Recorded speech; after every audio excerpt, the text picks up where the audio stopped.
जे पर्यटक आहे, पर्यटकाची सुरक्षेसाठी त्यांना सुरक्षित ने बाहेर काढणे, त्यासाठी पोलिसाच्या एक विशेष पथक तयार करीत आहोत. हा पोलिसाचा जे विशेष पथक आहे त्यांना ट्रेन करून ते या भागात पुढचे 3 महिन्यासाठी ज्यापर्यंत पावसाचा सीझन आहे इथे राहणार आहे, त्याची ट्रेनिंग होणार आहे, त्यांना प्रॉपर साहित्य दिला जाणार आहे. ते साहित्यासाठी आम्ही कलेक्टर साहेबांची आणि आमदार साहेबांची एक विनंती करीत आहोत.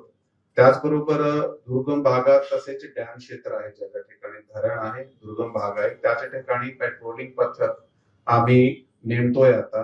त्याच्यात 4 चाकी पेट्रोलिंग वेगळी असणार आहे, 2 चाकी पेट्रोलिंग वेगळी असणार आहे, अशा प्रकारचं आम्ही एक नियोजन केलेलं आहे. ट्रॅफिक नियोजनासाठी ऑलरेडी आमचे सिटी पोलीस स्टेशन आणि ग्रामीण पोलीस स्टेशन दोघा पोलीस स्टेशनने हॉटस्पॉटची पाहणी केलेली आहे.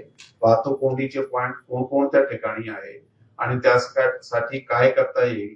सध्या त्यासाठी आम्ही एक जे विशेष ट्रॅफिक मनुष्यबळ आहे ते लोणावळा शहर आणि लोणावळा ग्रामीण थोडा पौर पोलीस स्टेशन त्यांना देणार आहे, म्हणून की जे पर्यटक येत आहे किंवा स्थानिक नागरिक ये जा करत आहे त्यांना त्याची सोय होईल आणि जे अनऑथराइज पार्किंग वगैरे आहे त्याचं काहीतरी नियोजन करता येईल. आणि त्यासाठी जे डायव्हर्शन्स केले जाणार आहे त्या डायव्हर्शनचे पॉइंट सुद्धा आयडेंटिफाय करण्यात आलेले आहेत. त्या ठिकाणी योग्य मनुष्यबळ देऊन त्या ठिकाणी त्याचबरोबर बॅरिकेड रोड ट्रॅफिक कोण एक प्रोफेशनल पद्धतीने केला जाणार आहे. आमची एक रिक्वेस्ट कलेक्टर साहेबांची आणि आमदार साहेबांशी आहे की वॉर्डन जे आहे आम्हाला मनुष्यबळ काही वेळी कमी पडते, त्यासाठी ते वॉर्डन मिळण्यासाठी.